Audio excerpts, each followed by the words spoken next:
All right, what's up guys? So I've had a lot of questions on this build. People kind of worried about not being able to get all the uniques and legendaries that they need to make this thing quote unquote work.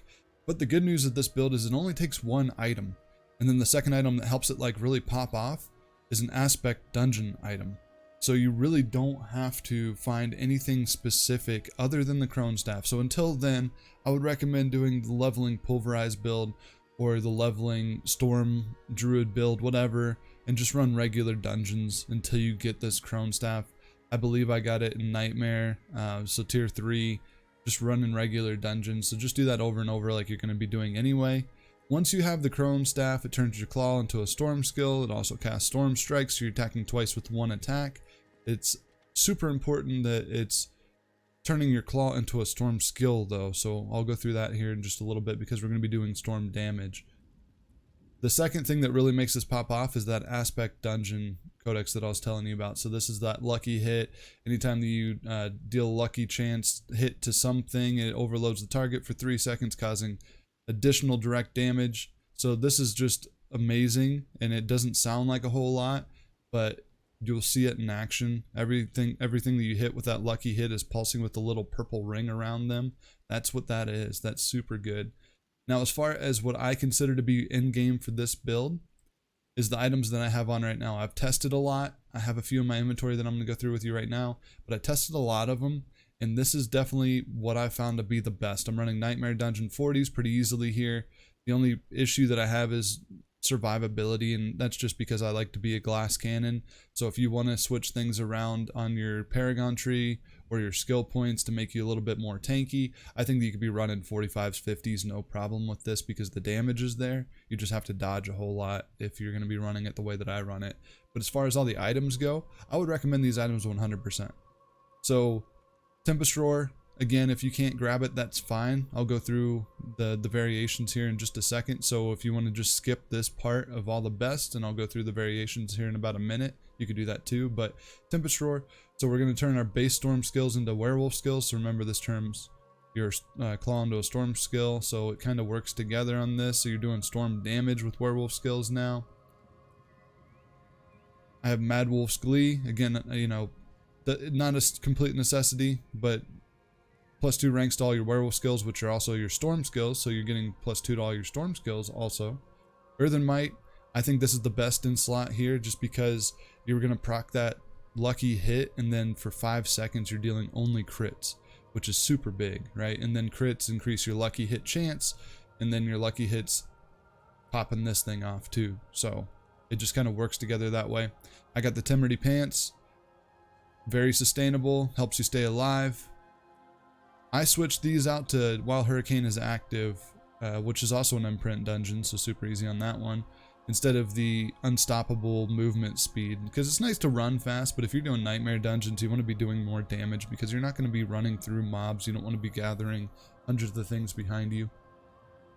The big switch that I made is this one right here. So it didn't look like anything, didn't look very cool to me at first, but it's a storm skill, right? So our helmet's turning things into storm, or our werewolf skills into storm. So every time that your storm skill is cast, so that could be claw, you're going to be dealing lightning bolt damage to enemies in the area. So you're going to see a little purple aura around me, and I'll explain that here in just a minute. But it doesn't sound like a whole lot, and the 1.3 seconds doesn't sound like a whole lot either, but give me just a second and I'll explain that to you separately in a dungeon. So that's what I would recommend. The only other thing is obviously the Grizzly Rage switches me into a werewolf now. Super important.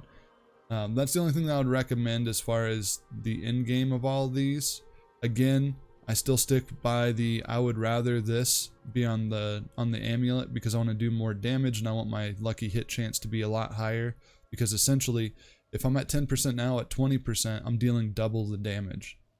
So it doesn't sound right, but I promise you it's right. You're dealing double the damage because if you're hitting it twice as often, you're gonna deal double the damage. So I want this to be here so it goes 0.5 higher. So I think it can go to 25% or something like that. So that would be the perfect. As far as what you can switch things out for and what you can't, what you cannot switch is the crone staff. What you cannot switch is this. What you cannot switch is this. Okay, everything else, well, in Earth and Might, I would say Earth and Might I wouldn't switch. So these 4 I wouldn't switch. Now this, if you want to attack quicker, you can take that ring off that I just put on. You're doing less damage, but you're attacking quicker. So if you want to clear just regular dungeons, you're doing that faster. So basic skills gain 30% attack speed because Claw's basic. Skills deal up to 20% based on the available resource.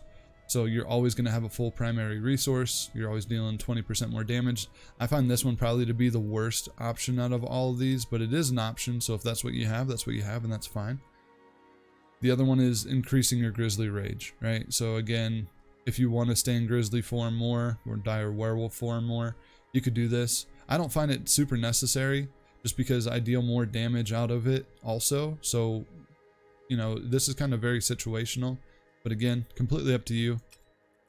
And then as far as like if you don't have the pants or you don't have the helmet or you don't have the chest, so all these are an armor codex, right? So the pants wise, I would say if you do this one, the heal for every close enemy because everybody's going to be close to you anyway. If you have that, that's a pretty good option. Another one is if you're shape shifting into the form and you don't have Mad Wolf's Glee. So every time that you're human into werewolf, it heals you. So if you cast Earthen Bulwark, if you trample, if you whatever, it turns you into a werebear or human, and then go back into werewolf or claw, it's going to heal you a little bit. So this is probably the worst one out of these ones too, because you know we want Mad Wolf's Glee, and so we're going to be sitting in werewolf form. But if you don't have it, that's a good option. Basic skills grant 20% less damage, right? So you're always going to be attacking with claw, so you're always going to have a 20% damage reduction. Pretty good. And then the damage barrier. So this is really, really good. This is what I would recommend as sustainability when you get into the higher tiers, when you're doing Nightmare. This is what I'm probably going to roll on something here soon, just because I'm having some trouble staying alive. So I'll figure that out. But as far as I'm concerned right now, this is what's worked best for me. If you have any questions, please hit me up in the comments. Stay tuned just for a second here for the explanation of this ring. Sorry. And I'll see you guys soon. Guys, this is going to be a quick explanation on this ring. So, critical strikes with storm skills that you cast charge the air around you for blah blah blah seconds, causing lightning bolt to periodically hit an enemy in the area for 3,500 damage. This number is going to change. The damage number changes, I think, based on level. But basically what this is going to do, every time that I hit a critical strike on something, I'm going to get a purple aura around me. And I'll show you the buff down here once I have it. It's going to help me AoE. It also helps single target damage because it's going to stay up most of the time. But let me show you kind of some dungeon clear. So if you're just here for the ring explanation, just hang out for the next like 30 seconds. If you want to see the dungeon clear, hang in there for the next couple minutes and I'll show you what this looks like when it clears the dungeon. Alright, so now we have it. So this little purple aura around me, see how I'm kind of like pulsing? That's this right here. So lightning aura shocks enemies. So this is going to be moving, obviously cooldown or, you know, expiring, whatever's going on there. But every critical that I hit extends this. So it looks like it's not very good, but I promise you it stays up for like 10, 15, 20 minutes. I mean, it'll stay up almost indefinitely if you continuously are running dungeons, because you're just adding a second every single time that you hit a crit. And I hit crits a lot. So you'll see this go through, but pretty simple here. So this is kind of what a normal dungeon speed clear looks like. I'm just in regular, I'm not doing Nightmare, I'm not doing anything like that. Just to kind of showcase what this build does. This is the Nightmare setup for this build. So this will clear obviously much higher level. I'm not running as fast as I would if I had those boots. Every time that I'm unstoppable, I move through targets and move at 45% run speed. I also don't have any of the unstoppable things other than my Grizzly Rage form. So this is kind of your normal run speed here. Once I go into Dire Werewolf form, when I find an elite, I'll show you kind of what it looks like as far as moving quicker with that buff. So we found our dude.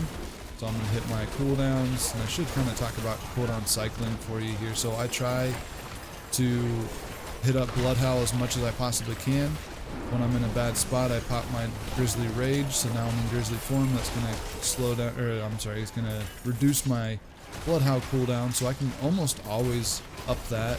I want Hurricane off of cooldown as much as possible.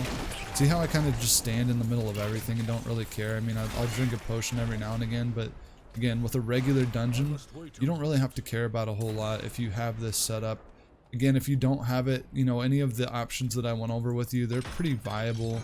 I didn't have the pants for a long time, so it's all possible to do without every single unique that I have here.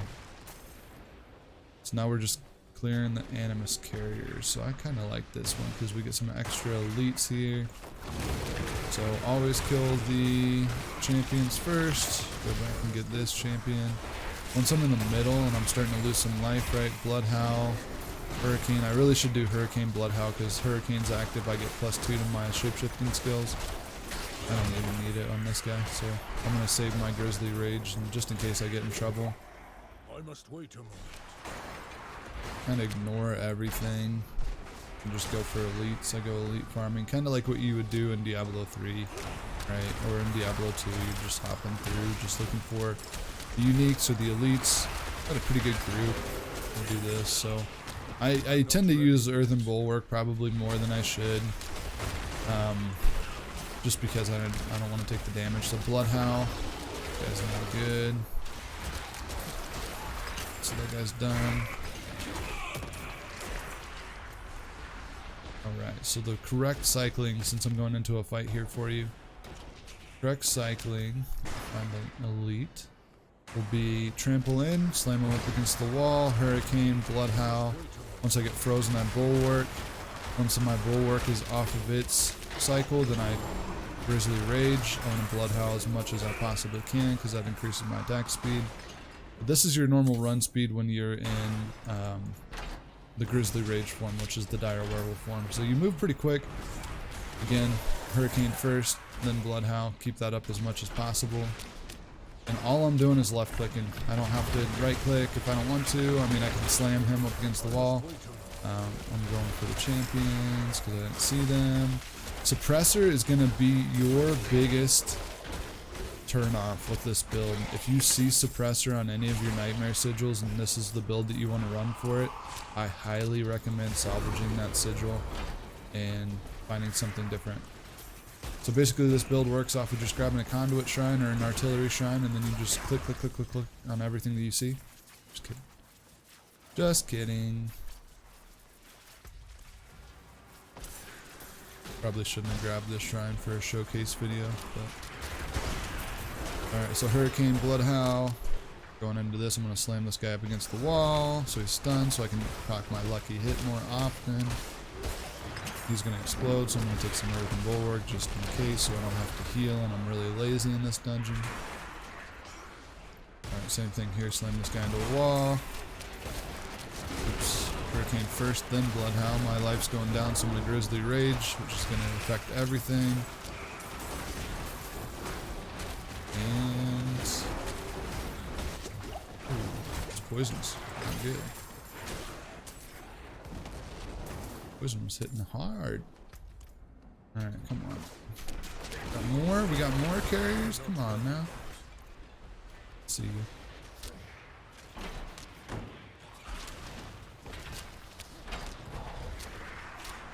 The Grizzly trample through that. He was locked in the cell, that poor guy. Here, I'll release you, buddy.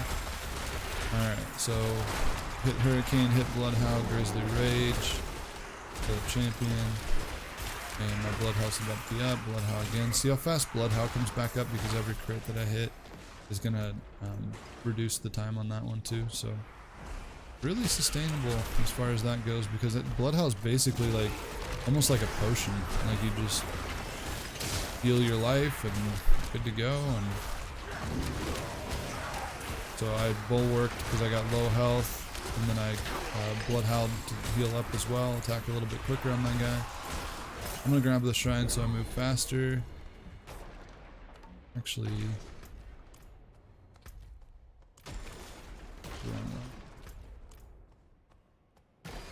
that's alright. So see how my my pulse isn't going down. Like, it looks like it is, but it's really not. So I'm pulsing constantly. I have a lightning storm with me all the time. That's another reason why I'm a fan of putting this point in here. Oh, did I not switch from my PvP? Oh, I just took that off. But yeah, I always have a lightning storm with me. Extra damage is always good. Alright, so boss clear. Alright, so trample in, hurricane, blood howl. When I start to get hit, I'm gonna bulwark. There you go, bulwark. And then go right into grizzly rage, and then that's gonna be it. That's it. There's really no risk in dying whatsoever. That's my little storm wolf. Alright guys, so that's pretty much it for the updated Stormclaw werewolf build. Again, I did some variations for you. If you have any questions about any of that, feel free to hit me up in the comments. I have try to stay as active as I possibly can in there. You're always welcome to stop by my stream. I stream almost every single night, starting at 9 or 10 Mountain Standard Time, depending on what's going on with my life. But I stream pretty much every night. You guys are welcome to stop by, ask me questions there, have me test some things out. But I look forward to seeing you guys. Hope you have a great time.